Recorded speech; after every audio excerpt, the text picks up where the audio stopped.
Hello, friends, and welcome to episode 1047 of the Juicebox Podcast.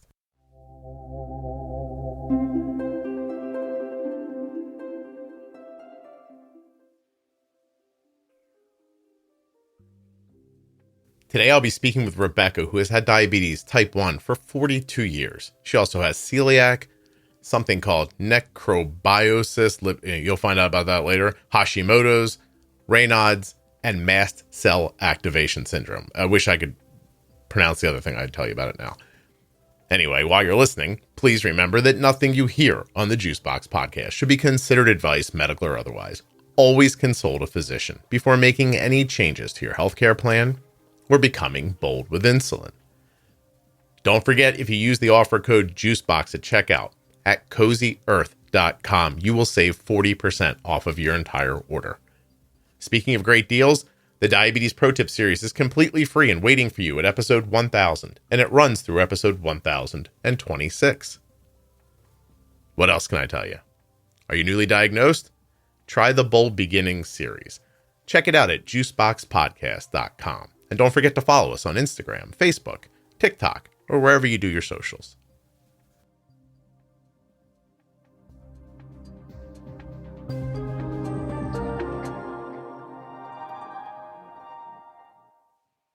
This episode of the Juicebox Podcast is sponsored by Dexcom, makers of the Dexcom G7. Dexcom.com/juicebox. Head over there now, get all the information you need, check out that Dexcom right there and those pretty pictures and all those descriptive words, and get started. Just click Get Started when you get to the website, Dexcom.com/juicebox. When you use the links from the podcast, you're supporting the production of the show. And speaking of links, contournext.com/juicebox. Learn all about the Contour NextGen blood glucose meter, its accuracy, its second chance test strips, and why it's the meter that we use here. contournext.com/juicebox. My name's Rebecca, and I have had type 1 diabetes for almost 42 years, and I have a bunch of other autoimmune issues as well. Wait, 42 years? How old are you? I'm old. Well, you're at least 42, but... Well, I'm 52. So... I'm going to be 52 this summer. Why are you telling me I'm old? Hold on a second. Well, I mean, it's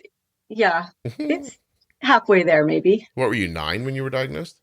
11. Like, my birthday's in the fall, so it was like 2 days before my 12th birthday I was diagnosed. Wow. Okay, so that's a long time to have diabetes. Anybody else in the family have diabetes? No one has diabetes. My mom had thyroid disease. My aunt has thyroid disease. My mom's first cousin had type 1 diabetes and lupus. And I think there's a lot of, kind of that kind of thing. Yeah, a lot of that kind of thing. Yeah. Okay. Do you have any siblings? I have a sister. Okay. Does she have any of this stuff? No, she has, well, not really sure. She has cancer though. So oddly, she has her own thing. Rebecca, I have to tell you, you're the first person that said my sister has cancer and then giggled afterwards.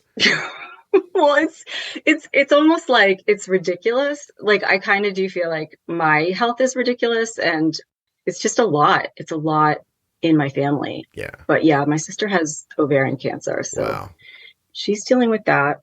But no, I don't think she really has autoimmune stuff. I think there was, when she was running, they had some kind of like theory about the attachment points of her tendons and that there was something autoimmune going on with that. But that seems to have died down. I haven't heard anything about that recently.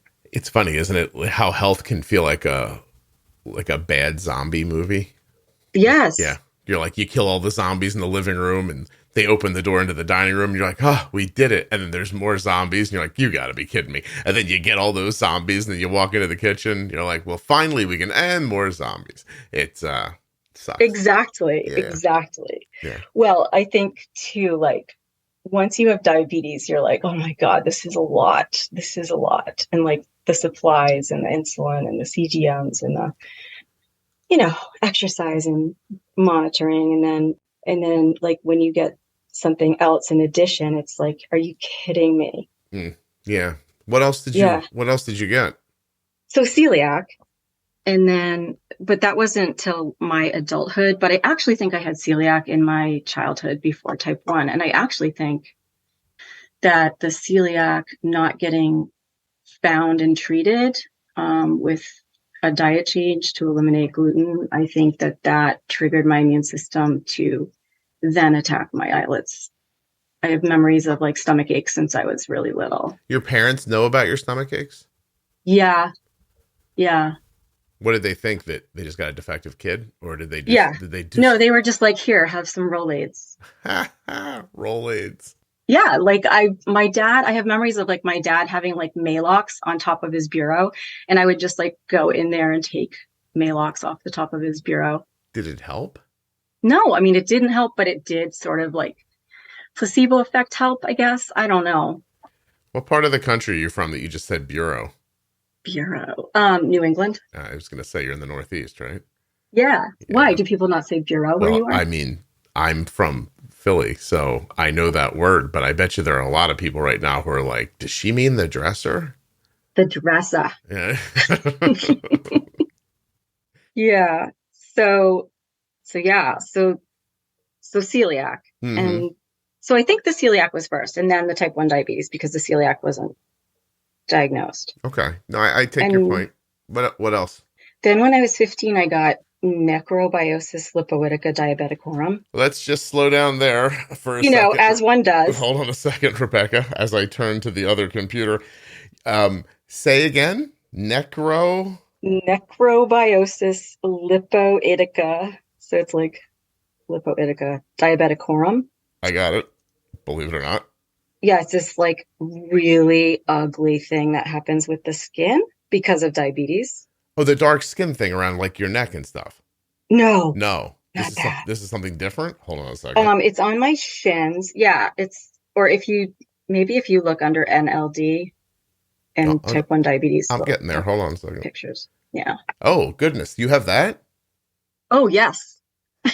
Holy hell. So that developed on my shins. Sorry, I don't know what to say. It looks like the makeup from a zombie movie. My shins are really like striking. Like people do ask me all the time, like, what did you do to your shins? And I'm like, I did nothing. But yeah, so that appeared on my shins when I was 15. So that was the next thing. Do you think I should have like a bell or a song that plays when somebody says something that's never been said before? Like, yeah, there should be a bell. I don't know. So no one's ever said necrobiosis lipoidica diabeticorum? Nope. This is a first. I'm enjoying a first right now. I don't even know how to write it down. You're saying NLD will get me there. Yeah. Okay. Yeah. And that's autoimmune? Yeah, that's autoimmune, and it's the immune system destroying the fat layer of the skin. So yeah, it's really like a cosmetic issue, mostly. If you slow it down with steroids, then it's just mainly like, it's a little rough to look at. But, is yours discolored? Is yours lumpy? Or has yours ever festered or opened? Yes. So it has, like, it can get infected. It was like infected at one point in high school. Do you love tall boots? I love tall boots. I bet you do. Every fall, I'm like, it's boots weather. And I'm just going to jot down here for the title of the episode, I love tall boots. Okay. Tall boots. Yeah, that's a good episode title. This is horrifying. I'm sorry. Yeah, no, it is. It's horrifying. It doesn't, there's no research really into anything that can be done. And it just sort of is what it is. It just sort of stays. But that was like the next thing. And I was 15. So like when you're 15 and you're a girl. Yeah, no, 15 and a boy, 15 and I don't know, a giraffe. I think anybody would be upset. Can you shave this? Like, how do you shave your legs there?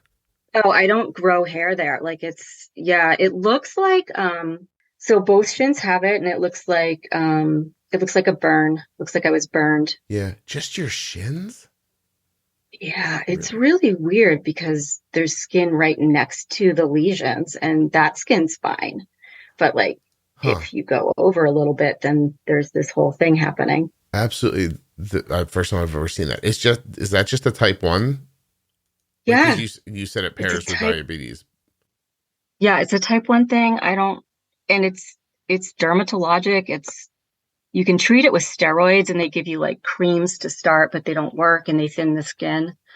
And then the only thing that I found stops it is injections. So they would inject steroids into the shins themselves, the lesions around the border of them to kind of keep them contained. Yeah, it says here the cause of, I am not pronouncing this. Go ahead, you do it. You roll right through it. The cause of necrobiosis lipoitica diabeticorum is unknown. It is thought to be linked to blood vessel inflammation related to autoimmune factors. This damages proteins in the skin or collagen. People with type 1 are more likely to get it than those with type 2. Yeah. Okay. Well, What's next? Okay. So after that, I guess I had like a little reprieve, and then I got married, had a baby, and right after my son was born, my thyroid was attacked by my immune system. I guess that's Hashimoto's. Mm-hmm. But my TSH was 89. Whoa. And my primary care called me, and she's like, this is the highest TSH I've ever seen. Yeah, they should have rang a bell for you too. Right. Yeah. I wanted the bell at that point. I was like, thank you. And when you started dating, you just started asking guys, butt, boobs, or leg? Which do you prefer? And then if they said leg, you just went home, or how did that? Yeah. No, like I've always like been, like able to find boyfriends and, friends and what have you. But I do think that I used to sort of preface things like, well, just wait till you see my legs. I have to be honest with you, Rebecca, and I think I can speak for men in general here on this. We're very easy to make happy. No one really cares. It just right. Yeah, I mean, it's a good litmus test in some ways because I weeded a few out. Yeah, I bet. Well, listen. Yeah. Okay, I'm so sorry. After you got your 89 TSH down, what? By the way, how did you feel at that point? Well, I was postpartum and I was exhausted, and like everyone was like, of course you're exhausted. You just had a baby. And I was like, yeah, but I feel really not good. Like I need sleep. And I also still had celiac. I had celiac the whole time I was pregnant, and it wasn't discovered yet. So I was that on top of it. Yeah. So amazingly, I got through pregnancy somehow, and he got nutrients, he got whatever nutrients he got. He's actually like healthy and fine, which is amazing. But he has no autoimmune stuff, your son? Well, he has eczema, like a little bit of eczema, but he's otherwise like completely healthy. Where's his eczema? Well, when he was a baby, he had it like behind his knees and his elbows and his hands. Mm-hmm. Now it's just like occasionally with like the wrong soap, he sort of reacts. May I say, keep an eye on his TSH. Yeah. Yeah. Right. Just in case. God, was there something else, or did it stop after the thyroid? Oh, no, there's more. Oh, go ahead. So thyroid, and I started medication for the thyroid. And then when my son was like, I want to say like 1, I did talk to my endocrinologist, and I was like, listen, I've had diarrhea for like 30 years. Can we maybe think about what this is? Like, I was just like, I can't leave the house. And like, I went to grad school in Boston. I knew every bathroom in Boston. But after I had my son, it was almost like my immune system had sort of taken a break during pregnancy and sort of was like, all right, we'll let her have a few months of like normal eating and digestion because the baby. And then as soon as he was born, I was back to like being really sick to my stomach all the time. So finally got the celiac diagnosis after my son was born and started on a gluten-free diet. And I had a ton of like joint inflammation with the celiac. So I had like, taken up like knee supports and wrist supports and stopped driving a stick shift, that kind of thing. Yeah. That kind of thing. You know how when your knees hurt so bad you can't drive a stick anymore. Right. Yeah. No, like really, I just was like, I can't do this anymore. My knees. And Rebecca, most people right now are listening thinking, what is stick shift? Now let's talk about the Dexcom G7. The Dexcom G7 is a small and wearable continuous glucose monitoring system. It sends real-time glucose readings to your Dexcom G7 app or the Dexcom receiver. Use my link, dexcom.com/juicebox to learn more and get started today. You will be able to effortlessly see your glucose levels and where they're headed. This way you'll be able to make better decisions about food, insulin, and activity. Once you're able to see the impact that those variables have on blood sugar, you'll begin to make more purposeful decisions and have better outcomes. My daughter has been wearing a Dexcom product for so many years, I don't even remember when she started. But today she wears the Dexcom G7, and it is small and easy, and oh my goodness, are you going to love it. Dexcom.com/juicebox. You can head there now and click on the button that will get you your free benefits check, or just hit that other button that says get started.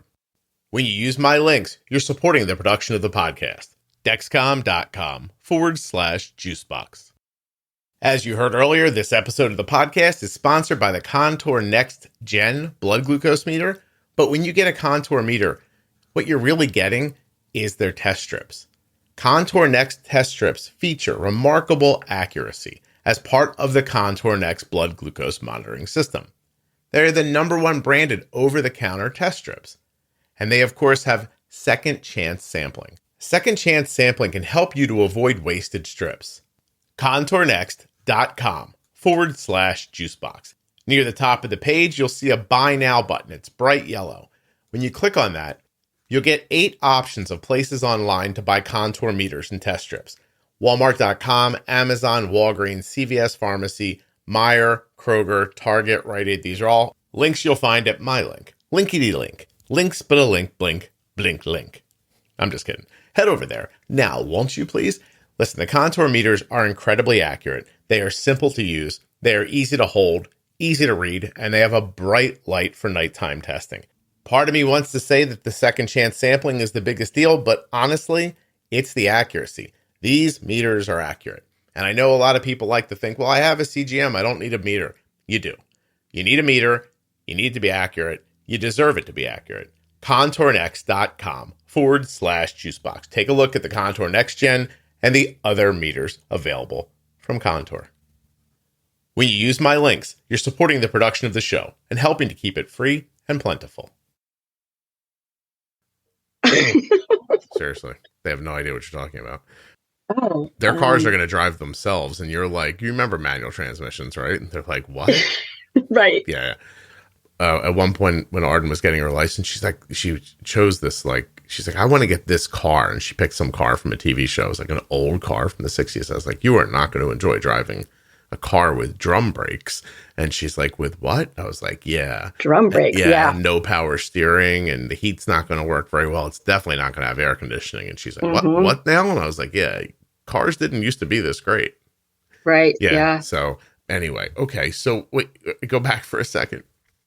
I've had diarrhea for 30 years. Yeah. So I really just sort of thought I had a nervous disposition, or I thought I had sort of a nervous kind of stomach. Mm-hmm. And I don't know why I think because it had always been, I didn't really know that you could actually have the urge to use the bathroom and wait. I'd always been like, oh shit, I gotta get somewhere. Always very impressed by people who are like, I have to go to the bathroom. And you're like, oh, we'll get you to a bathroom right now. They're like, no, it's fine. We can go when I get home. Right. What is that? I thought those people were superheroes. Yeah, they are. I mean, that is its own superpower. Didn't understand people who walked in the bathroom and came out 8 minutes later washing their hands. You're like, wait, what happened? The poop came out? It all came out? In 8 minutes, and you washed your hand in 8 minutes? You didn't exactly. Yeah, you're in there just going dear God, just please let this end. And that's happening to them. That's terrible. That's such a long time. Yeah, it's such a long time. I mean, yeah. So when you said this to the doctor, what did they say? I think I had been reporting off and on that I was, having diarrhea and poor digestion and what I felt like was chronic stomach aches. And I think I was 30. This was like in the 2000s. So it was like, yeah, early 2000s. And he was like, "Have we ever tested you for celiac?" And I was like, "No." And I just had like a feeling right then that this was going to be a thing. Yeah. And then he was like, "Well, try avoiding gluten for a few days." He's like, "Look it up. There's lots of information out there. Look it up and then try avoiding gluten for a few days. And if you feel better, it's probably that. But then we'll look at your antibodies. And then if your antibodies are positive, we'll do a biopsy of your duodenum." So I was like, "Okay, great." That sounds like fun. Thanks. Yeah, that sounds really So good. how did they diagnose you then? So my antibodies came back high. And then he said, "Well, let's do the endoscopic biopsy and just make sure, and see what kind of condition your villi are in." Mm-hmm. So we did that. And right after the endoscopy, the doctor came out and was like, "Oh, you have celiac." "You definitely have celiac." They gave me pictures of pictures of all the things. Yeah. And there was 100% atrophy of my small intestine. Oh my God. Of the villi. Yeah. So it was almost like I felt vindicated in some ways, like, oh, I knew something was wrong. I always knew something was wrong. Like we weren't catching something. And so got that figured out. Jeez. And now you just eat gluten-free. That's how you manage that. Yes, but so like, and this is sort of one of the things that I think people don't know or don't understand is that type 1 and celiac together is like its own little slice of hell, because it's just a bad combination. So I think my diabetes control has always been really hard because of the digestion issues. Like I just haven't had normal digestion. And now that I'm gluten-free, I think it's better. This is the thing, is like once you go gluten-free, your ability to tolerate gluten goes down. So like where I used to have diarrhea and stomach aches, now if I get even a little gluten, I'm vomiting. It's terrible. It's like horrendous. And I think that's kind of the thing that people don't understand when you say to a waiter or you say to someone who's invited you for dinner, it's like, well, it's this whole environment that you really have to be aware of to cook in order to not get me sick. So I think the celiac has just been rough, and food labeling is terrible with being gluten-free. So like there's a million foods out there that are gluten-free but aren't labeled gluten-free. So you end up reading a lot of ingredient lists and things like that. So I spend a lot of time squinting. They don't tell you that when you get older. You're not going to be able to read anything. I know. Well, like my close-up vision got bad right when I really, like, now I really have to read ingredients. It's like I can't. I have to pull out the cheaters. Kelly and I were at the store the other day picking out frames for both of us for the glasses we need to read and her to see in general. I just saw us in a mirror and I was like, oh my God, we're old. Yep. Yeah. I was like, yeah, that happened. So like we're both shop. I've never you know what I mean? Like that was a new experience for me. The two of us out like, hey, she's like, I'm going to get my contacts and get new frames. And I'm like, okay, well, I think I have to get my eyes checked because I'm at the point now where I put my glasses on to use something up close. And I'm like, do these not work right? So these aren't right anymore. And I need to get a new prescription. And it sucks. Okay. So that's got to be it though, right? You don't have anything else? Or did you get a Raynauds or something like that? Yeah. So then Raynauds. Whoa, oh my God. Hold on. Stop a second. You didn't put that in your notes. I just guessed. Definitely. Added that. Oh my God. Hold on. I've become a soothsayer. Yeah. So go ahead. Raynauds. And Raynauds is okay. I mean, it's not a big deal. Like, whatever. I mean, compared to everything else, Raynauds is like nothing. Like, keep your hands warm. keep your feet warm. And I'm a skier, so I put the toe warmers in my boots, and but Raynauds is no big deal. Well, only you have to have the perspective of having diarrhea for 30 years, and then you just go, doesn't matter. Don't even care what color my fingers turn. Yeah. What do you think of that? Whatever. Yeah. Yeah, that's easy. So there's that, and then I don't know when this happened, but like I have dry eyes, dry mouth. Like I think it's Sjogren's, but when I get tested for Sjogren's, I come up negative. They just call it Sika syndrome. And I don't know what that stands for, but it's like dry mucosal membranes. And it's hard because while I sleep, I have to wake up and put drops in my eyes. So it kind of affects my sleep quality. And like if I'm exercising and breathing hard, I have to have water with me because it's just really hard to keep my throat from being dry. So that is a strange thing, but I think a lot of people with autoimmune conditions have that sort of dry eyes, dry mouth kind of thing going on. Okay. So there's that. And then more recently, I developed some kind of like histamine intolerance or mast cell activation syndrome, but really? That's its whole other thing. And how's that presenting?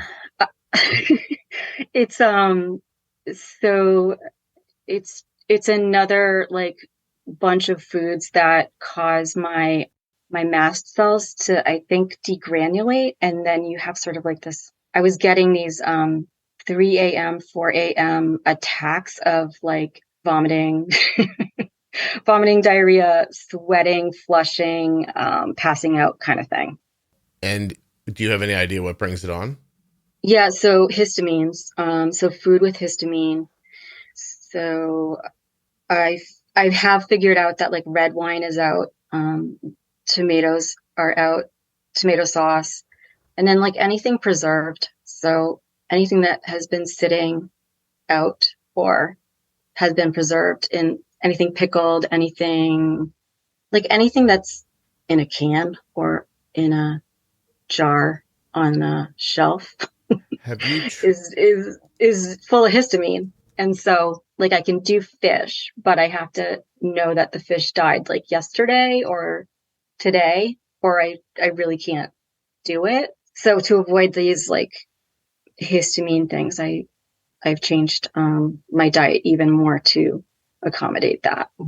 Are you taking some sort of I don't know, like antihistamines? Yeah. Every day. Yeah, there's a bunch of mast cell stabilizers and antihistamines that help to treat it. And since I've started the treatment for it, I don't have those attacks anymore, thank God. Any injectables that help? Any injectables? Yeah. No? No. Nothing about that. Okay. No. So, yeah. Generally speaking, what's your, I'm just going to ask you a left turn question. What's your outlook on life? I'm really like, I try to stay positive and I try to hope that like I'm done. I've got my stuff. I mean, you're up to 7, right? So yeah, we're not accepting new diagnoses here. I mean, we're good. But I think that my outlook is life is hard. Like getting through a day is hard. Like eating anywhere is difficult. So I feel like there's changes that could happen that would make my life and people with type 1 and celiac's lives better. But the world doesn't realize like A, how serious it is when we get gluten and how sick we get. And then B, how hard it is to know that your food is safe. Gluten, is that your, like, of all the things you've listed, is that your biggest concern? Well, it's not my biggest concern. I mean, I think type 1 diabetes is sort of the most serious because it affects every organ system and it's lifelong. And, you're doing so much to stay alive with insulin and CGMs and all this. And I think that it's gotten so much easier with the CGM than it ever was. And so for me, I feel like it's something that you can fit the pieces together. Like it's a puzzle and you've got to like be aware of all the pieces, but it's something you can figure out or you don't figure out and you just correct and move on. But I think that, I think it's something that with education, anybody can figure out. It just takes experience. It takes reading and listening and yeah. Yeah. How much impact, like, do you work outside of your home? Yeah. So I am a therapist. I work, I'm attached to a primary care practice in the city that I live next to, and I have a small private group practice. Mm-hmm. So I do that one day a week, and then I'm attached to this primary care practice. It's family medicine and internal medicine, and I'm the behavioral health provider for them. So I do that during the day. But you're in an office during the day. So on Thursdays, I go in person, and the rest of the time I see people on telehealth. How does that work? Yeah. For them, do you think? It works. So during the pandemic, behavioral health became sort of more modern, where we were like, hey, we can do our job on the computer. So I think that, the choice has really been over the last few years to sit in an office with the therapist is masked and the patient is masked.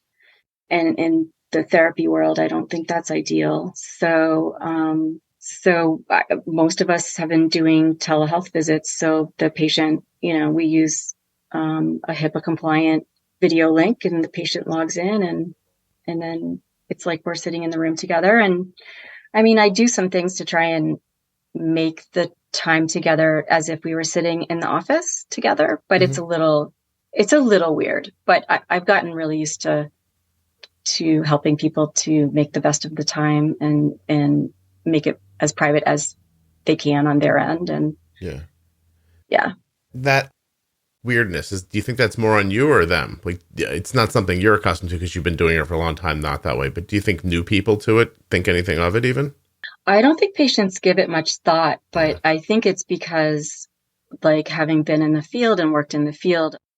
So like, if someone is sort of like I've had like a guy sort of like sitting in bed topless with his tattoos, and, he starts rolling a joint, and that it's all new. It's like the Wild West of therapy. Do where you I'm go, like, hey, put a shirt on? Yeah, I was like, well, are you rolling a joint right now? He's like, yeah. Like, oh, well, we don't really encourage people to use cannabis during sessions. It's not really a good idea. Did he put it down?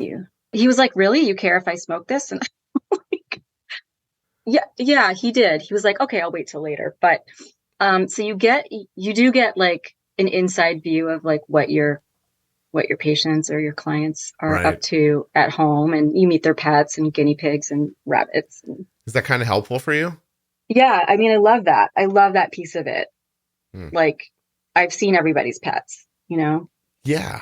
I don't know. I don't know. It seems to me that like the knowledge that somebody would, like, while they know you're looking at them, like, say, like, I'm not going to, like, forget even the joint, like, just I'm not even giving this my full attention. I'm actually doing other things during this. That part's interesting. Right. Well, I think that there's a lot of that when people start. So I try to kind of set the pace as like, this is your time for you. So if you're holding your phone and washing your bathroom mirror while we're talking, that's you really not giving yourself the space and the time to sit and talk. So, yeah. All right. That's something.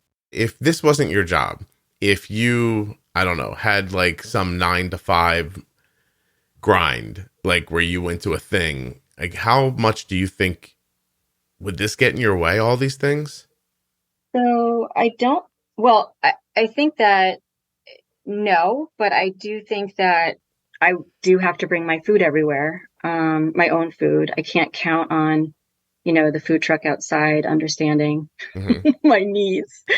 So yeah, I mean, I've had jobs where I went to the office every day and I did it, but yeah, it takes a lot of planning in terms of food and that kind of thing. And I feel like there's like the work bag, and then there's like the medical supply bag. And then there's like all these rescue medications. If I were to get some gluten, or I were to get some histamine reactions, I have like a separate kind of bag for all that stuff. Is the question, where is Rebecca most commonly followed up with in the bathroom? Back in the day? No, I don't know. I mean, I think that if anything, my family would say that I always had a stomach ache, like I was always lying on the couch or on the floor. Mm-hmm. Just trying to let it pass. Where does that stomach ache happen on your stomach? Is it in the lower part, upper? It's like upper. I mean, it's intestinal, but it's also like your stomach itself. And like, I think the small intestine, I don't really know, but just the whole thing feels shitty. Okay. You know? Just everywhere. But yeah. Why did you want to come on the podcast? I feel like there's a need for the world to take the celiac really seriously. And the world is getting it wrong. Like if you go to a restaurant, they ask you, if you say, listen, I have celiac and I'm gluten-free and I'd like to order fish and steamed broccoli. And they'll say, allergy or lifestyle? It's like, no, no, it's autoimmune. But I just say allergy, right. Like it's serious. It's an allergy, but it's not an allergy. It's autoimmune. It's this whole, So the lifestyle question is, the inference there is like, so it's not going to hurt you. You're just trying to avoid it. Right. Yeah. Okay. Yeah. I mean, I get they're trying to figure out like how seriously do we need to take this? But then that infers there's levels of how well they handle it. Right. Yeah. And I think over time, what I've learned is like, I really just go to like 2 or 3 restaurants and I don't go to the other ones because I just don't trust. Yeah. And I've gotten sick so many times from a meal. And like, there's no meal that's worth getting sick, Describe that for me. Like you go to a restaurant, they give you gluten, you make it out of the restaurant or not even? Yeah. So unfortunately you make it out of the restaurant because like if we got sick right then, they'd probably take it a lot more seriously, but it actually takes. You ought to come back and shit on the floor. Be like, there was gluten in the fucking cod. I know. Well, they're like, how are you feeling? Are you okay? And I'm like, yes, I won't know for hours. Yeah. So I think I had written you when I had just survived like this horrendous night going out for Mexican food and doing my whole spiel with like, I am gluten-free. I will order what I am not picky. I just don't want to die. Like I am not picky. I just want gluten-free. And they were like, well, we recommend these tacos. And I was like, that sounds great. I bit them. My husband was like, oh, I don't know. I don't know. They look like gluten. They look gluten-y? Like, yeah, they look gluten-y. They look like, and then I bit it and I was like, oh my God, this is so chewy. And I was like, this is really good if it's gluten-free. And he's like, I don't think it's gluten-free. And I was like, I went and got the bartender. I was like, listen, are you sure this is gluten-free? He goes, I'm going to go check with the kitchen again. So he came back. He goes, yes, gluten-free. I was like, okay. And I mean, I had done my whole spiel. I had said to him, I have celiac. I had said to him, it's really serious. I had said to him, I really need gluten-free. And if you can't do it, just tell me and I'll order nothing. I will have a glass of wine and just sit here and enjoy my night. But he was like, no, we can help you. We can do gluten-free. And then it turned out it was totally not. They were both, they were like soft wheat tortillas. They didn't even understand what gluten was. No, I don't think so. Yeah. And they probably thought it was fat-free or, I mean, you have it all. I've had that experience a half a dozen times in my life where I'm like, listen, my daughter has diabetes. She can't, or she needs, or whatever. And they go, oh yeah. Okay, yeah. They don't know what they're talking about. No one knows what they're talking about. Like, so, like the people who know, and everyone else has no reason to know. And therefore, I don't know, like now they have a name tag on. So all of a sudden, Rebecca, you're trusting them. 3 hours from now, you're going to bump into this person at the grocery store and you'll be like, why was I listening to him? Right. Yeah. Exactly. Right. So like, if there isn't, like, you don't know how educated people are, or whether they know how to read ingredients and like, do they know that barley has gluten in it? I'm going to go no. So it's hellish. Like you can't trust restaurants. I mean, I would love to say you could trust a restaurant, but you can't. And so I go to like 2 or 3 different restaurants where I know they know gluten-free and they have like a number of safeguards in place, including a manager always bringing the food to the person who's gluten-free and they say, this is gluten-free. So it's like that you know, like I always want to hear whoever delivers my food, here it is and it's gluten-free, even though I've already said, hey, I need gluten-free. When they bring out the food, I still want them to kind of like be like, hey, this is the gluten-free thing. Yeah. And it has a little allergy flag in it, you know, that kind of thing. Oh, flag? That's nice. Like a bell, but more physical. Yeah. There's like the flag, like you're special. And a lot of restaurants will do like a different shaped plate for the gluten-free or the allergy. It's a good idea. Food. Yeah. So that, you know, just another safeguard. But I just feel like overall, like our society and our systems in place with going out to eat, and also like hospitals and colleges, they don't get gluten-free, right? They don't. So there's kids in college with celiac and getting really sick because the staff in the kitchen don't understand. Mm-hmm. There's a lot of ignorance in hospital food prep. Like I've worked in hospitals. Like I used to work in the emergency room in the hospital downtown in the city I live next to. And there was a patient there with type 1 diabetes and celiac. And he had like this rash all over him, which was the rash that goes with celiac when you just don't follow the diet and you're eating gluten. Mm-hmm. So he presented with that, and he had a family member with him, and he had been in the ER for several hours. And one of the things I would do as the behavioral health person is I would ask somebody like, have you had a meal recently? Are you hungry? Like before we start chatting, you know, would you like a sandwich or something? Yeah. And I could see that he was type 1 and celiac. And of course, you know, I was like, hey, just by the way, I have all those things. Yeah. Yes. I have extra stuff. Do you need one? Yeah. Yeah. No, but I always, like, if I ever meet somebody with both, I'm like, I love you. Did we just become best friends? Mm-hmm. Because this is so rare. And it's, you know, it's like its own thing. But even so, this guy in the emergency room, I got him a tray, and I was looking at the tray, and it was mashed potatoes. It was some kind of meat. And then the mashed potatoes had gravy on them. So he was about to start eating, and I was like, can I just make a phone call about that gravy? So I called the kitchen, and they were like, oh my God. Yeah, gravy is made out of flour. The gravy. Yeah. Yeah. So I was like, don't eat that. That rash isn't going to get any better if you eat that gravy. No. So we, you know, swapped out the tray and no gravy, but that shouldn't happen. And if that were me, if I were the patient, I would be vomiting in 2 hours, and I would need Zofran and IV fluids. And if my blood sugar were to go low while I'm vomiting, then it's life-threatening, you know? Yeah. No, of course. It says here, celiac disease is a serious genetic autoimmune issue. All right, we know, blah, blah, blah, damages them. But 1 in 133 Americans, or about 1% of the population, has celiac disease. Yeah, so, except I think it's more. I wonder how many people don't eat gluten and don't realize they don't eat it. But, yeah. You know what I mean? Have friends that sort of like were like, I think I'm going to give up gluten because I don't feel well when I eat wheat. And then they too develop like sort of an intolerance, you know? After you don't have it for a while. Right. After you don't have it for a while. I think the gut is like, oh, thank God. Interesting. Very interesting. Yeah.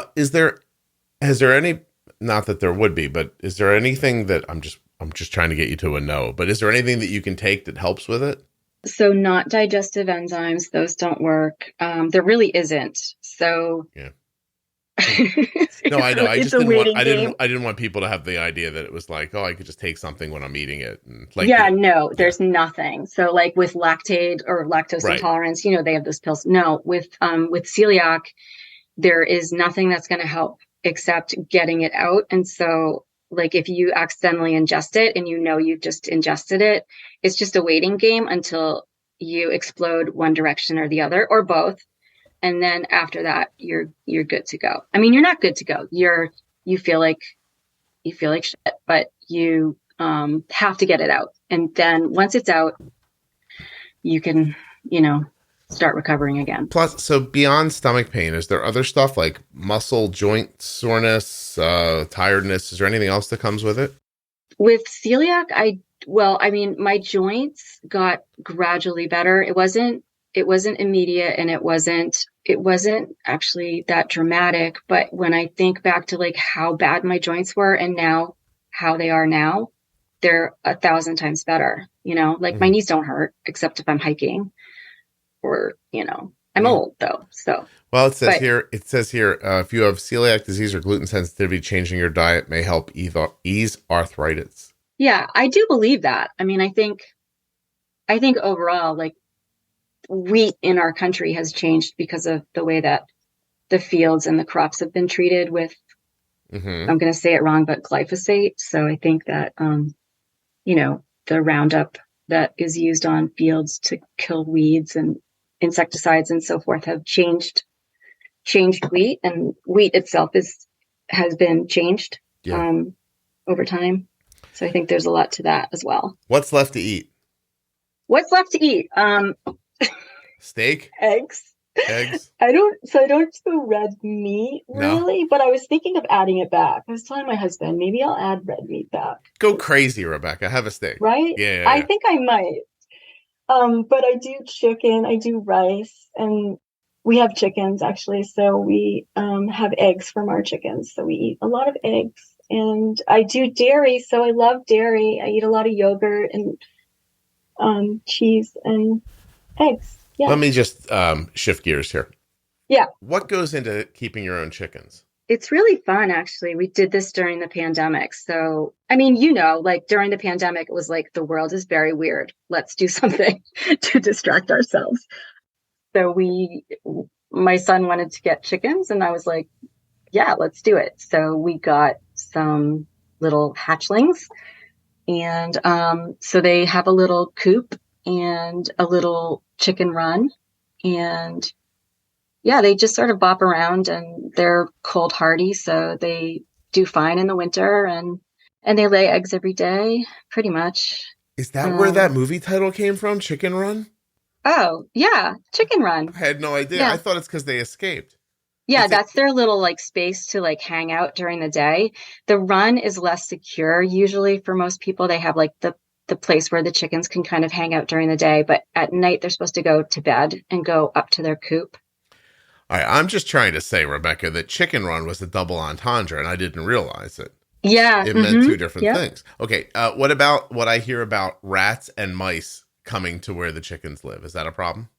I suppose it could be. I mean, you have to kind of keep up with like shoveling the coop and having a way to, you need places to put things. Where does the poop go after you clean it up? We have a pile. You have a shit pile? We have like a place for it. And then, and then over time it mellows out, and then we use it for fertilizer. So we mix like leaves and, other kinds of organic matter. How often do you call someone in the house a chicken shit? That's got to be a phrase you use. No, we don't. Yeah, no, that would be mean to chickens. That would be mean to chickens. I think it just means like a baby, right? Like chicken shit. Mm-hmm. Yeah, but I'm just saying, like that has to be in your head. You're always looking at it. It's really not. All right, fine. That's fine. How are the eggs more tasty? They're different. I think they're a little different. Like they seem a little bit like creamier, I guess. Okay. I would say. And the yolks are brighter, but we have different kinds of chickens, so we don't have all the same breeds. So it's kind of cool because some of the eggs are speckled and some are more like white and some are brown and some are a little bit bigger and some are a little bit smaller. Are they a daily effort? Yeah, pretty much. I mean, for some, especially during the winters, chickens lay less in the winter. But I mean, you have to interact with them, clean, water, feed, stuff like that every day. Yeah, but we have like, there's people that have like automatic water and feed dispensers, and then they actually like automate the door at night. So once the chickens go up to their little coop area and go to bed, like they sit on a little bar, they just press a button and then the coop door shuts. That's so they can fancy. Do that. Yeah, like, like Nest, but for... What's your all-in on these chickens financially? Oh, God, I don't know. Thousands? Like thousands. Yeah, because the feed, like we do organic feed. We supplement it with omega-3 flaxseed. We do oyster shell. Are the chickens... We love our chickens. Are the chickens gluten-free? They are. No, they're not. Or they so are. They're not. And the weird thing is like, I was putting straw down because it was snowing, and I was just like, oh, we should put some straw down for their, so their feet don't get cold. Mm-hmm. And I was looking at it and I was like, oh, this is wheat. So I, put a mask on, and then I went and got my son. I was like, you should do this. I'm not doing it. Oh, look at you just trying to get a shovel on that chicken. Right. Yeah, I was like, no. Yeah, mommy can't do this one. Sorry. So I'm going to put, let's say, I don't know. I'm looking at a chicken run, the chickens. I'm going to say $4,000 just for fun. Okay. And then absolutely. What's a dozen eggs cost at this point? $5, $6? Well, I'm not buying them. So I hear they're really expensive, but I think, like 5 right, maybe. Let's make it 5. So after you get 800 dozen eggs out of these chickens, you're going to break even. Yeah. How long do you think that's going to take? How many do you get from them a week? Years. How many do you get from them a week? It really varies, but we probably are getting right now like 5 or 6 every day. Okay. All right. But when they age, they lay less. Fewer. Thank you for saying fewer. Hold on a second. Teaching people right. So you're going to get a couple thousand eggs a year out of them. Are you the people in the neighborhood who are like, hey, we have eggs if you need eggs? Yeah, we drop them off actually to people's houses. Aww. Like when we have extra, we drop them off. Like the Easter Bunny. Yeah, we like to just, surprise people. Have some eggs.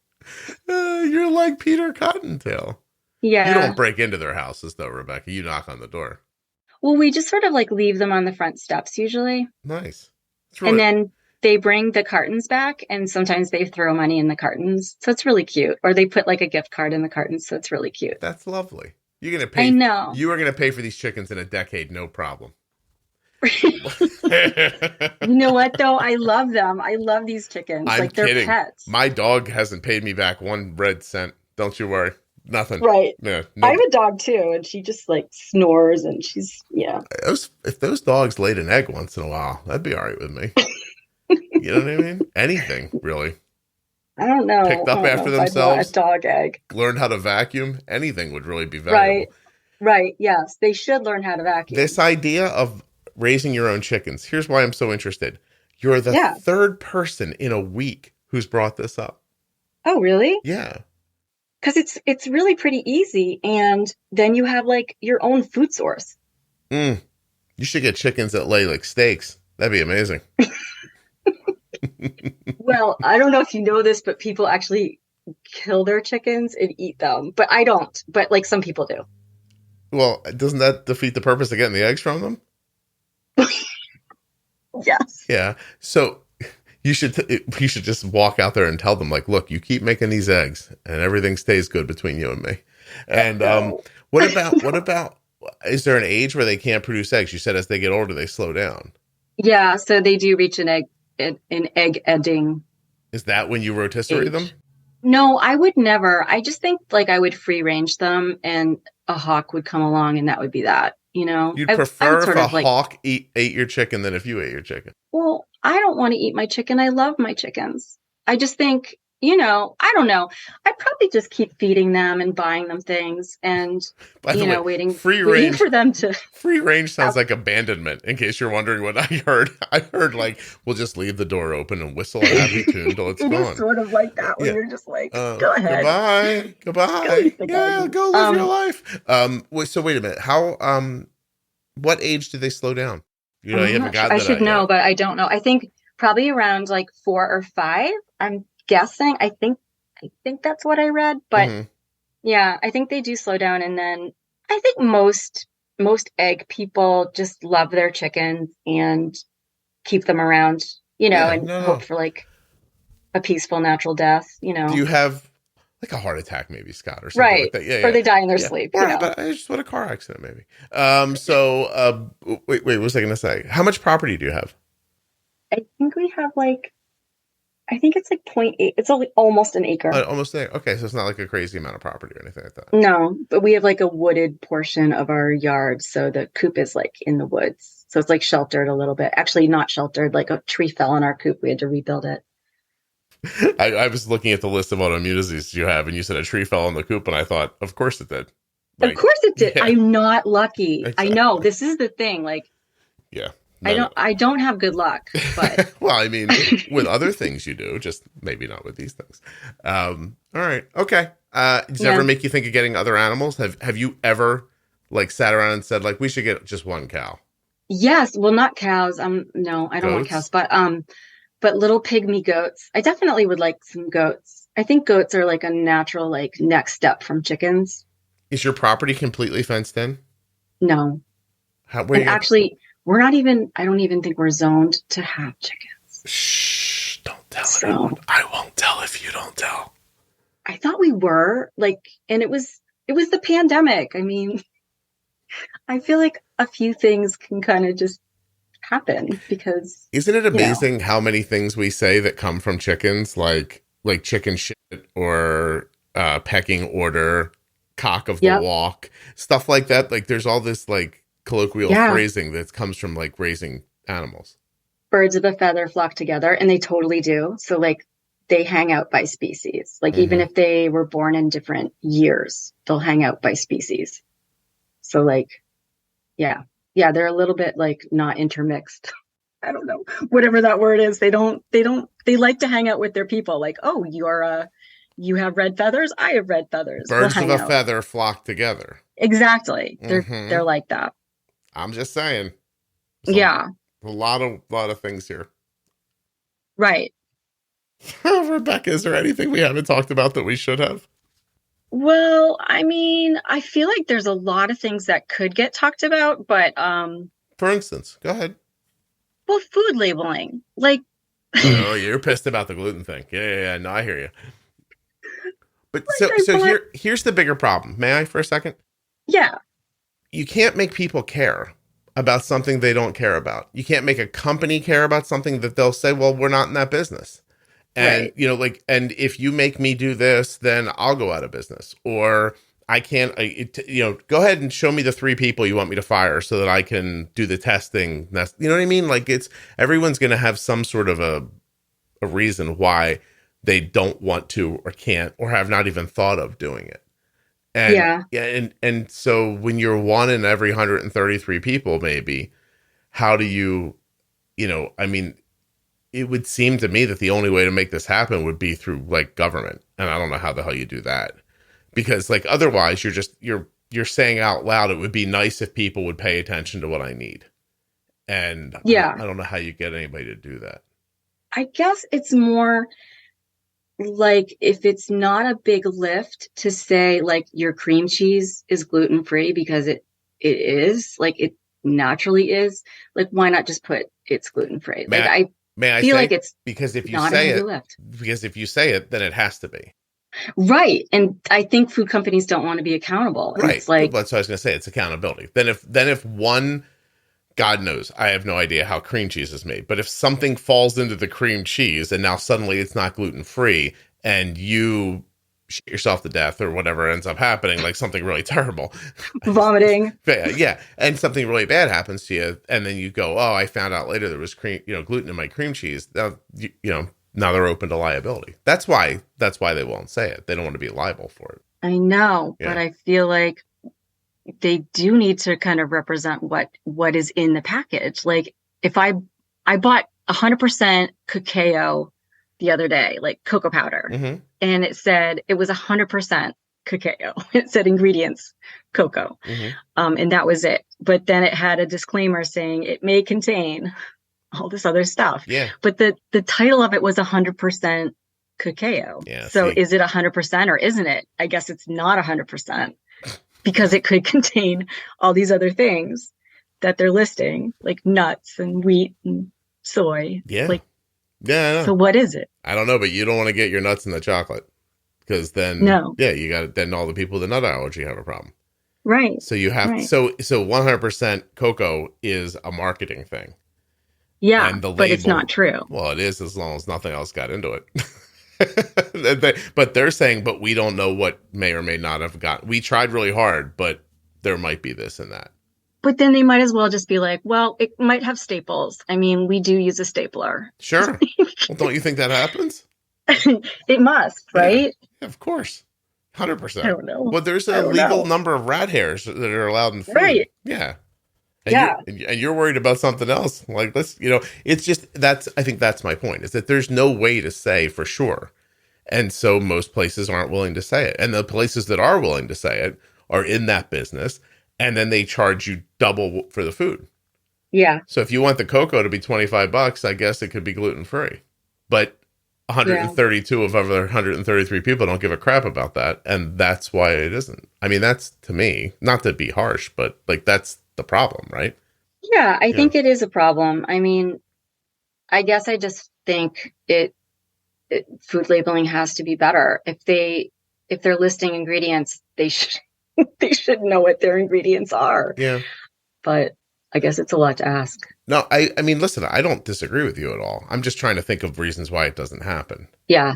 And why 6 gluten-free hamburger buns cost $95. Because I'm assuming that that's part of it. Yeah, you know what? I don't even care about that. I'll pay whatever. I don't, like, I'm over it. Like, yep, you $8 for a loaf of bread. Yes, I will do it. I mean, honestly, the horror here is that, I mean, how many times a day do you eat? And how many times a day do you have to wonder, is this the thing that's going to make me sick?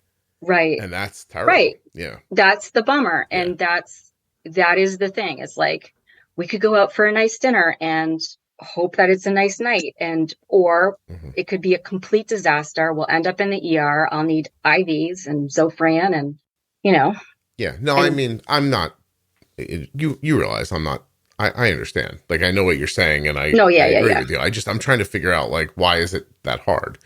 And I think that's got to be part of it. I thought what you said was really interesting about how wheat has changed and how, like, do you have a gluten allergy? I'm sure you do, but like, is it because something's riding on the gluten and, something that's killing, I don't know.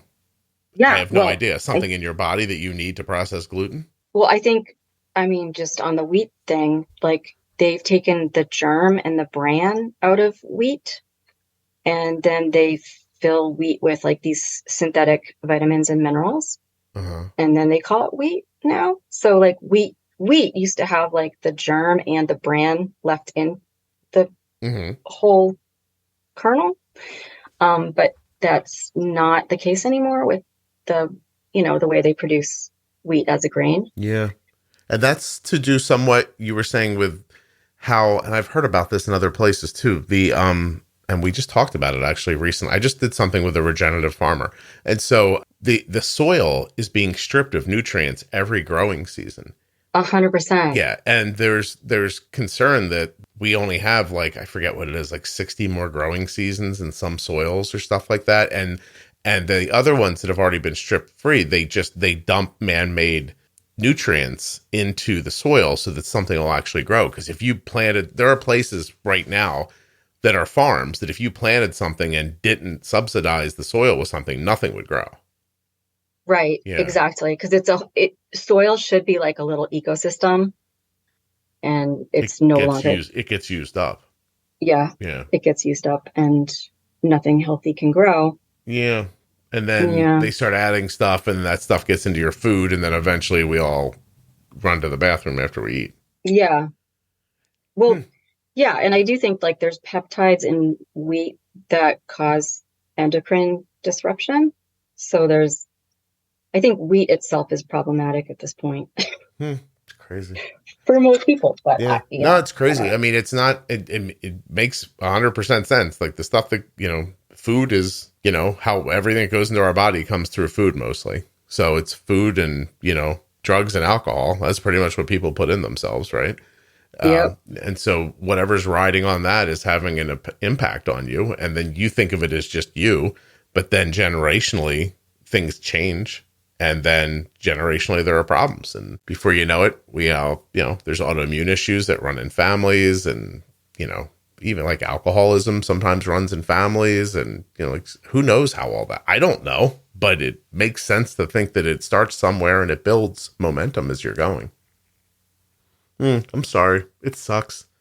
I can't imagine. I mean, honestly, I've tried for an hour to like put myself in your position of like every time you get food that you can't be, but I can hear it in your voice when you're talking about it. Like, I tried to buy cocoa. Can I not just be sure it's just cocoa? And like, there's a real like dire sense to what you're saying. And most people don't think about that and don't think they have to, but in the end, we all should care about what's in our food. And what kind of sucks is when even doctors don't kind of help.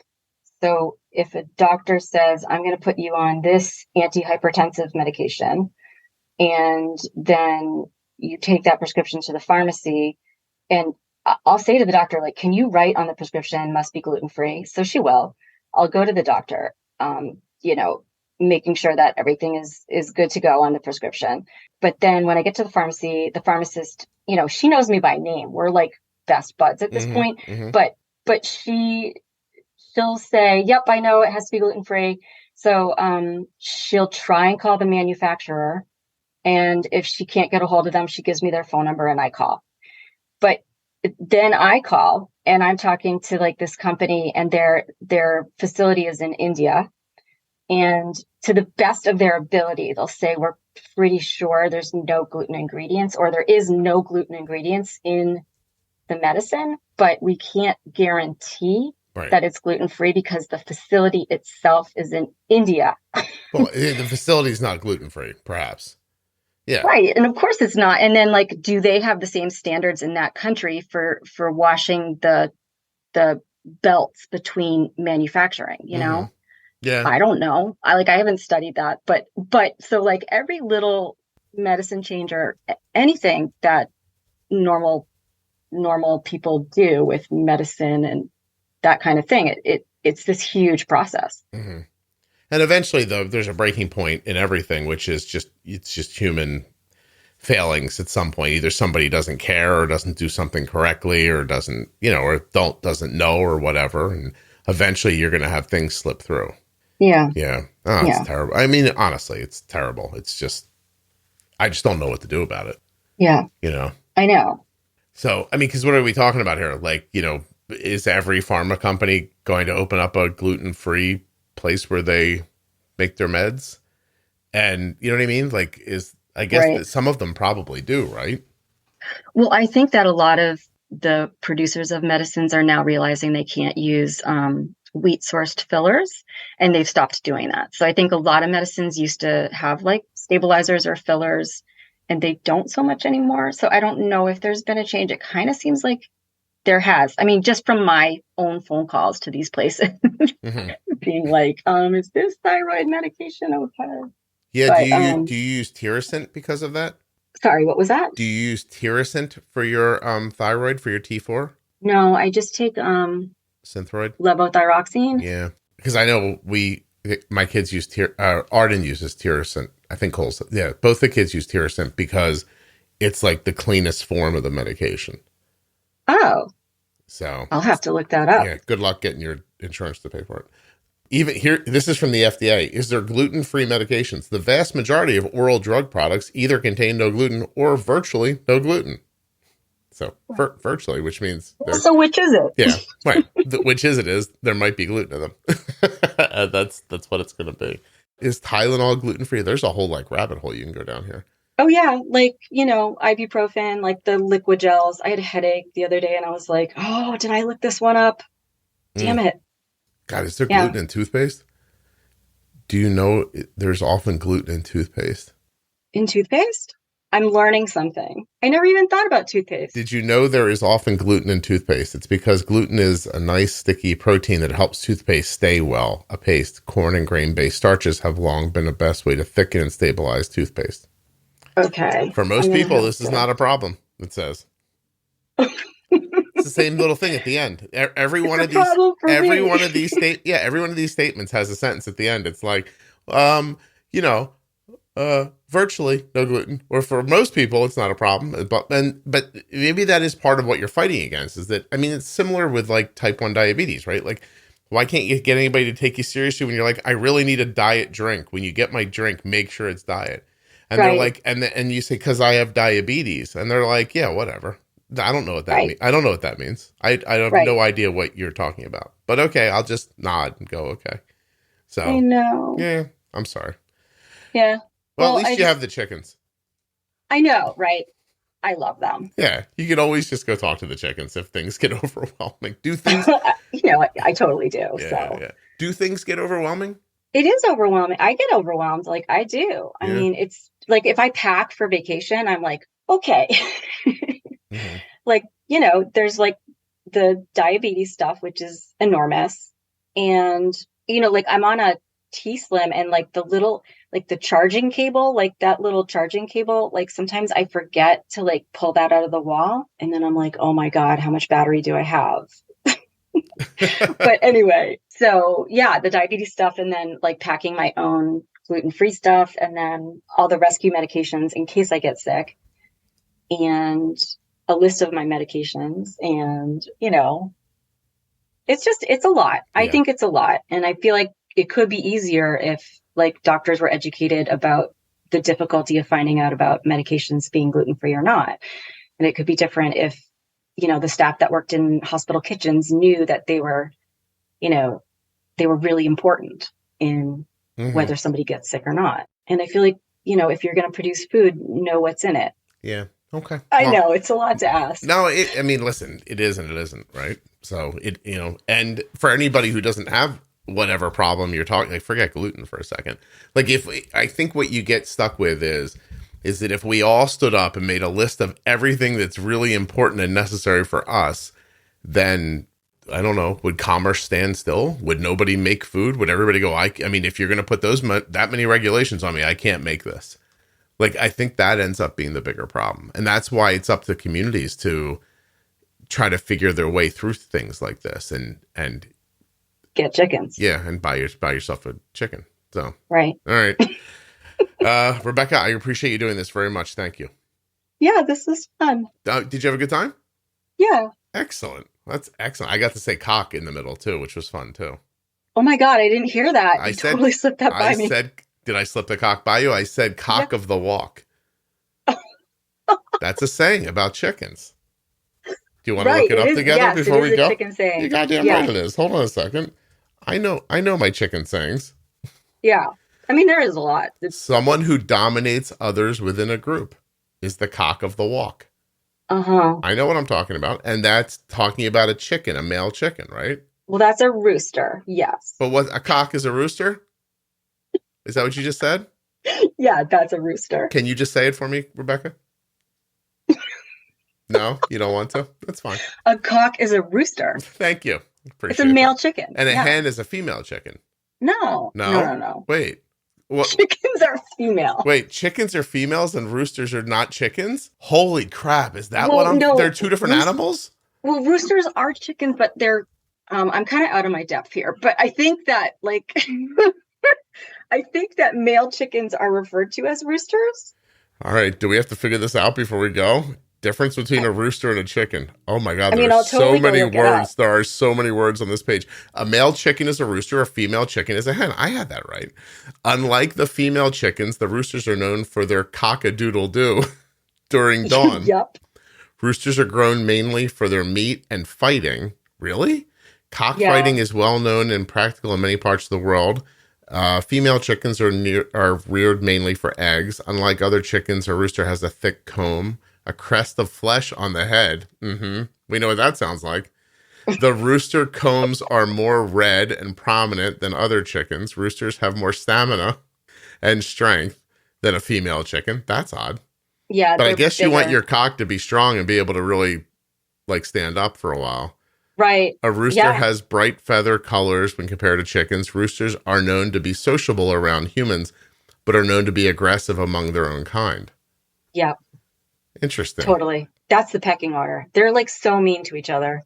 But they have, I mean, I hate to say this, but chickens have personalities. So do you think the word that is used colloquially for men's genitals, excuse me, I don't know how I couldn't pronounce that, is from the way the roosters act? Yeah, I think it's probably I do. I think the roots are probably, when you're thinking about slang, they probably came from thinking about the rooster, and the rooster does certain things, is very dominant to the other chickens and is protective sometimes too. I think all this is teaching us is that we let men name roosters. I think that's what's going on here. There's no way a lady came up with this. Like, there's no way a lady was like, I'm in charge of giving roosters another name. I'm going to call them this. Yeah, I don't think it worked that way. No, I don't think so. I think we're all lucky that hens aren't called vaginas. What do you think of that? Yeah, that's lucky. Yeah. Mm-hmm. Lucky. Rebecca, when I listen back to this, I think I talked around. I believe I used all like the right words here. Like there's nothing, I haven't said anything dirty here. Yeah, no, I don't think so. Yeah. Yeah, I think you'll have to edit out a few. Cox? Oh, yeah, for sure. Yeah. Isn't that interesting? All right, I'm going to let you go. Can you hold on for a second? Yeah. Thanks. A huge thanks to Rebecca for coming on the show and sharing that fantastic story with us. And we want to thank Dexcom. Dexcom.com/juicebox. Get yourself a Dexcom G7 or a G6 with my link. Let's also thank the Contour NextGen blood glucose meter. ContourNext.com/juicebox. You can get your test strips and your meters all at my link. Those strips may be cheaper in cash than you're paying right now through your insurance. Go check it out. ContourNext.com/juicebox. I want to thank you so much for listening. Remind you to find the private Facebook group. Click on the links in the show notes when you need the stuff. Support the podcast any way you can. Thank you so much for listening. I'll be back soon with another episode of the Juicebox Podcast.